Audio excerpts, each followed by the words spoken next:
মোহাম্মদ মুজিবুর রহমানকে তার জরুরি জনগুরুত্ব সম্পন্ন বিষয়ে মনোযোগ আকর্ষণের নোটিশ পড়ার জন্য আহ্বান জানাচ্ছি। ধন্যবাদ। নাহমাদুহু ওয়া নুসাল্লি আলা রাসূলিহিল কারীম।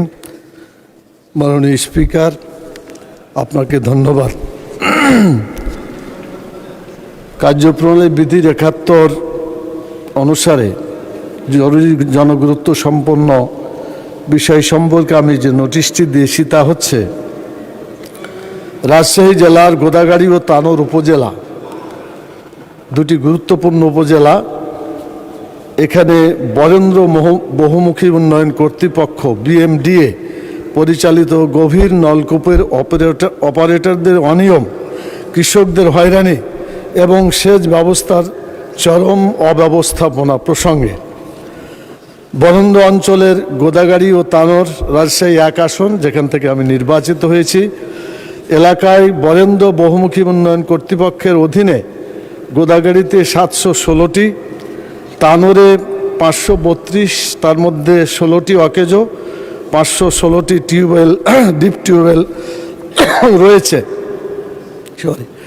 যেখানে প্রতিটি ডিপ টিউবওয়েলের অধীনে প্রায় শতাধিক কৃষক সেচ সুবিধা পেয়ে আসছেন।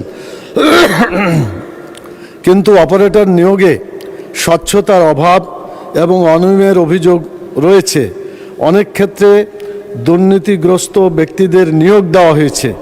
পাশাপাশি কিছু অপারেটর কৃষকদেরকে জিম্মি করে জমি লিজ দিতে বাধ্য করেছে এবং সেচের পানি সরবরাহেও বৈষম্য ও অনিয়মের কারণে কৃষকরা মারাত্মক ক্ষতির সম্মুখীন হচ্ছেন। অতএব আমি সংশ্লিষ্ট কর্তৃপক্ষের নিকট দাবি জানাচ্ছি যে অপারেটর নিয়োগে স্বচ্ছতা নিশ্চিত করতে হবে, জমি লিজ সংক্রান্ত অনিয়ম তদন্ত করে দোষীদের বিরুদ্ধে ব্যবস্থা গ্রহণ করতে হবে, সেচের পানি ন্যায্য ও সুষম বন্টন নিশ্চিত করতে হবে। মাননীয় স্পিকার, আপনাকে ধন্যবাদ। মাননীয় সদস্য, আপনাকেও ধন্যবাদ। মাননীয় কৃষিমন্ত্রী জনাব মোহাম্মদ আমিনুর রশিদকে এ বিষয়ে তার সংক্ষিপ্ত বিবৃতি প্রদানের জন্য আহ্বান জানাচ্ছি। ধন্যবাদ। ধন্যবাদ মাননীয় স্পিকার। একই সাথে ধন্যবাদ জানাচ্ছি মাননীয় সংসদ সদস্য জনাব মুজিবুর রহমান সাহেবকে অত্যন্ত গুরুত্বপূর্ণ প্রশ্ন করার জন্য। মাননীয় স্পিকার, বরেন্দ্র বহুমুখী উন্নয়ন যে প্রকল্প, এর অধীনে গোদাগাড়ী তানোর এলাকায় ডিপ টিউবওয়েলের অপারেটর নিয়োগের স্বচ্ছতা নিশ্চিত করা, জমি লিজ সংক্রান্ত অনিয়ম তদন্ত করে দোষীদের বিরুদ্ধে ব্যবস্থা গ্রহণ এবং সেচের পানির ন্যায্য সুষম বন্টন নিশ্চিত করতে গৃহীত পদক্ষেপ সমূহ নির্মূল। মাননীয় স্পিকার, এখানে বলে রাখি এই প্রকল্পটি 1992 সালে শুরু হয়েছিল। এই প্রকল্পের কারণে এই অঞ্চলে আগে একটা ফসল হতো, এখন 3টা হয়, 4টা পর্যন্ত হয়। এখানে মূল সমস্যাটা যেটা ছিল, আমি একে একে আপনাকে বলছি। মূল সমস্যাটা ছিল গত 17 বছরে এত বেশি দলীয়করণ করা হয়েছে, এটা একেবারে এক ধরনের রাজতন্ত্র তৈরি করা হয়েছিল এখানে। মাননীয় স্পিকার, এটা বর্তমান সরকার এর ভিতরে সম্পূর্ণ জিনিসগুলি নিয়ে অবহিত হয়েছে, আলোচনা করে একটা সঠিক সমাধান বের করারও আমরা চেষ্টা করেছি এবং এর ভিতর কিছু কিছু কাজও হয়েছে। একে একে আমি বলছি, আমার বিশ্বাস মাননীয় সংসদ সদস্য আমার এই প্রশ্নের উত্তর শোনার পরে উনিও আমার সাথে একমত হবেন। অপারেটর নিয়োগের স্বচ্ছতা নিশ্চিত করা একটা বড় সমস্যা এটা ছিল। রাজশাহী রংপুর বিভাগের খণ্ডকালীন পাম্প অপারেটর নিয়োগ, সেচ যন্ত্র পরিচালনা নীতিমালা 2025 প্রণয়ন করা হয়েছে।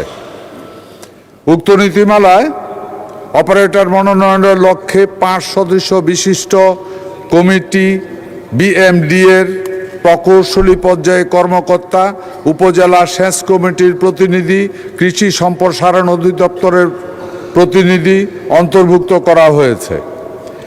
মাননীয় স্পিকার, স্থানীয় কৃষকদের অংশীদারিত্ব নিশ্চিত করতে প্রার্থীর আবেদনের সংশ্লিষ্ট স্কিমের অন্তর্ভুক্ত অন্তত 15 জন কৃষকের সুপারিশও থাকতে হবে এবং ওই স্কিমের আবেদনকারীর নিজস্ব বা বর্গা জমি থাকা বাধ্যবাধকতা রয়েছে। মাননীয় স্পিকার, স্বচ্ছতা বজায় রাখতে নিয়োগ বিজ্ঞপ্তি, বিভিন্ন গুরুত্বপূর্ণ সরকারি দপ্তর সহ সংশ্লিষ্ট পামঘরে প্রকাশের মাধ্যমে ব্যাপক প্রচার ব্যবস্থা করা হয়েছে।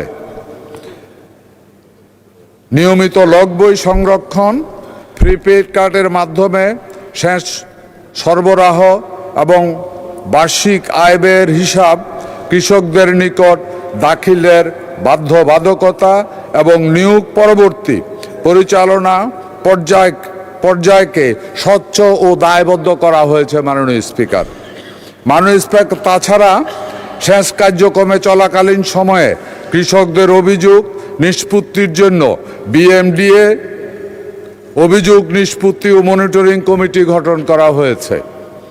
মাননীয় স্পিকার, জমি লিজ সংক্রান্ত নিয়ম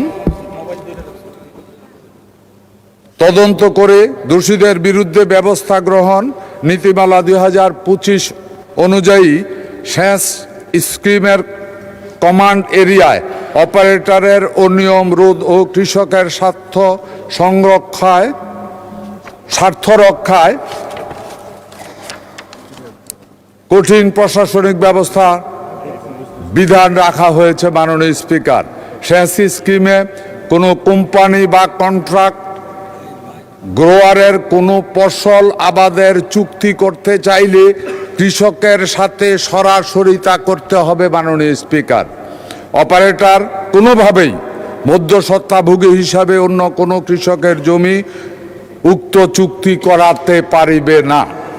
মাননীয় স্পিকার, এছাড়া কোনো অপারেটর সেচ যন্ত্রে কমান্ড এরিয়ার মধ্যে নিজস্ব জমি ব্যতীত তার ব্যক্তিগত ট্রাক্টর, পাওয়ার ট্রেলার বা অন্য কোনো কৃষি যন্ত্রপাতি ব্যবহারে কোনো কৃষককে বাধ্য করাতে পারবে না। বর্ণিত এই ধারাগুলো যে কোনো একটি লঙ্ঘন বা অভিযোগ প্রমাণিত হলে সংশ্লিষ্ট অপারেটরের নিয়োগ সরাসরি বাতিল করার সুস্পষ্ট নির্দেশ রয়েছে। বিএমডিএর এই নীতিমালার মধ্যে সেচ ব্যবস্থাপনার স্বচ্ছতা নিশ্চিত করতে এবং কৃষকের যে কোনো প্রকার হয়রানি ও জিম্মি দশা থেকে মুক্ত রাখতে বদ্ধপরিকর।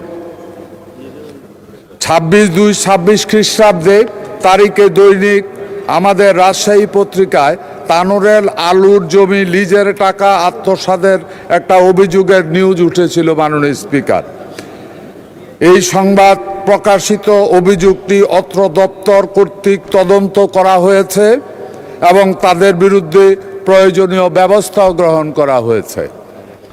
সেচের পানি ন্যায্য সুষম বন্টন নিশ্চিত করা, নীতিমালা অনুযায়ী অপারেটর কোনো অবস্থাতেই নগদ টাকা, নিজস্ব ফ্রি পেইড কার্ড বা বিঘাপতি ধান চুক্তির বিনিময়ে সেচ প্রদান করতে পারবে না।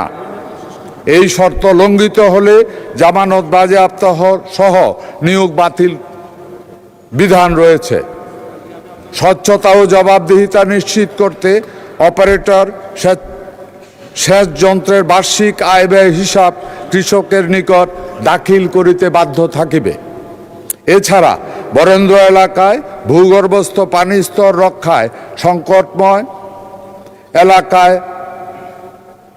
বড় চাষ নিরুৎসাহিত করে রবি শস্য আবাদের কৃষককে উৎসাহিত করা এবং নির্দিষ্ট সময়সীমা ও ঘন্টা বছরে সর্বোচ্চ 1960 ঘন্টা মেনে সেচ যন্ত্র পরিচালনা বাধ্যবাধকতা আরোপ করা হয়েছে।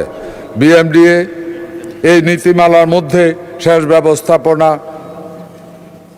ব্যবস্থাপনা শৃঙ্খলা ও শান্তি ও প্রান্তিক কৃষকের পানির অধিকার সুনিশ্চিত করছে। মাননীয় স্পিকার, আপনাকে ধন্যবাদ।